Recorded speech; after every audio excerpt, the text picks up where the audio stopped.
คลิปนี้เป็นคลิปบุฟเฟ่ซึ่งเป็นคลิปหนึ่งที่อยากให้เห็นอาหารทะเลที่มีคนนิยมไปกินหลายเนาะอยู่ห้านที่ค่อนข้าง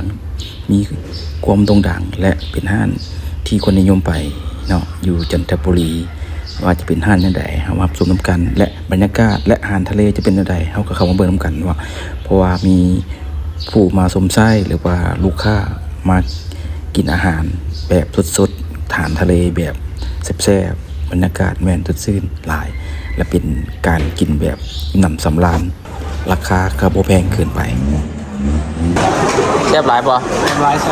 ครั้งแรกป่ะครั้งแรกมากินทั้งทีเลยนี่เต็มที่เล่นป่ะตั้งใจมากินเล่นหมดตั้งใจมากินเลยอาหารทะเลแซ่บจะได้เมนูคักป่ะคักป่ะเมนูโอเคยอดมากยอดอะไรป่ะมีทั้งกุ้งปู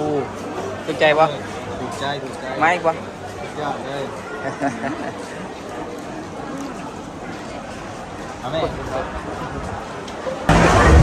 นี่เป็นอาหารทะเลสดๆเนาะเป็นบุฟเฟ่ถือได้ว่าห้างนี้เป็นห้างที่ดังคนมาหลายเนาะมาหลาย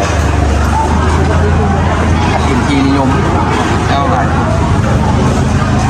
ใบแกงตัวล่างสะอาดดีเนาะใบแกง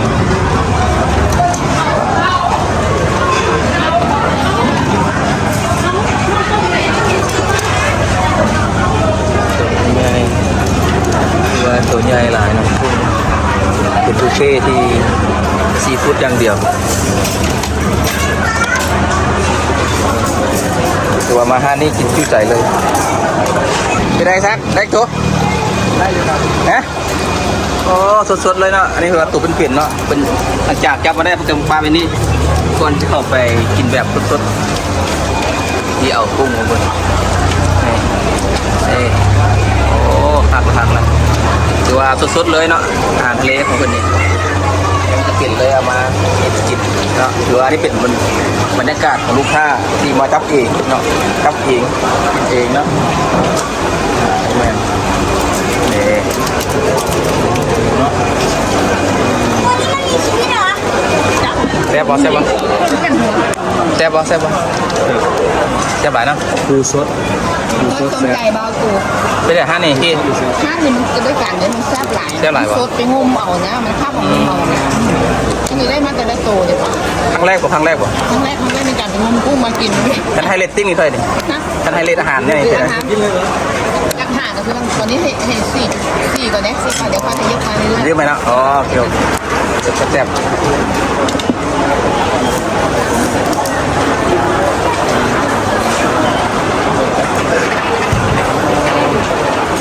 นี่เขาเชี่ยวเบิ้งอันนี้แมงดาทะเลเด้อการปิ้งแมงดาทะเลอันนี้มันคือฝาดที่เตาเลยแล้วก็ซิมีไข่อันนี้แมนตีนมันเนาะตีนมันคนมันเนาะตีนมันแล้วแกะมาซิมีไข่อยู่ทั้งนี้มันเนาะอันนี้ไข่แมงดาทะเลเด้อพี่น้องเด้อมันเป็นแมงดาอยู่ไข่อยู่สดอยู่นาเขาเด้อตัวใหญ่เลยเนาะเกือบซ้ำใหญ่หลายแล้วแต่ก็หาเพื่อนเน้นบุฟเฟ่ห้านดังอยู่จันทบุรีที่ได้สดสัมภาษณ์หน่อยครับตอนนี้เราพอจุดไหนแล้วจะอิ่มเลยไหมครับตอนนี้เนี่ยกินเที่ยงเลยดังมากล่ะเริ่มจะบ่ได้เริ่มรักกันแล้วใช่ไหมตอนนี้เริ่มบ่รักผู้ใดเราเริ่มรักตัวเองเริ่มจะแบ่งปันเลยไหมแบ่งปันกันใช่ไหมยี่สิบครั้งนึงเป็นยังไงต่อเพี้ยนตาเลยเป็นปากอีกหลายซึ่งห้างเป็นตั้งกับพุทธบดาเนาะอุ้ยกินไม่ยั่งถือว่าคำภาษาลาวเขาก็ว่าอุ้ยกินแบบเต็มที่โบต้องเก่งใจไผ่ถือว่าเป็นห้างใส่ซื่อที่น่าสนใจละเวลาเข้ามากินก็เห็นได้ว่าอิ่มหนำสำราญดีถือว่าอาหารสดอาหารทะเลหลายเนาะถือว่าเป็นบรรยากาศและเป็นห้างที่กินแล้วจุใจอิ่มได้ตลอดทุกเวลาและกินสมกับทุกคนอยากและกินได้แบบสดๆเลยเนาะอุ้ยอิ่มไม่ยั่งทะเลซีฟู้ด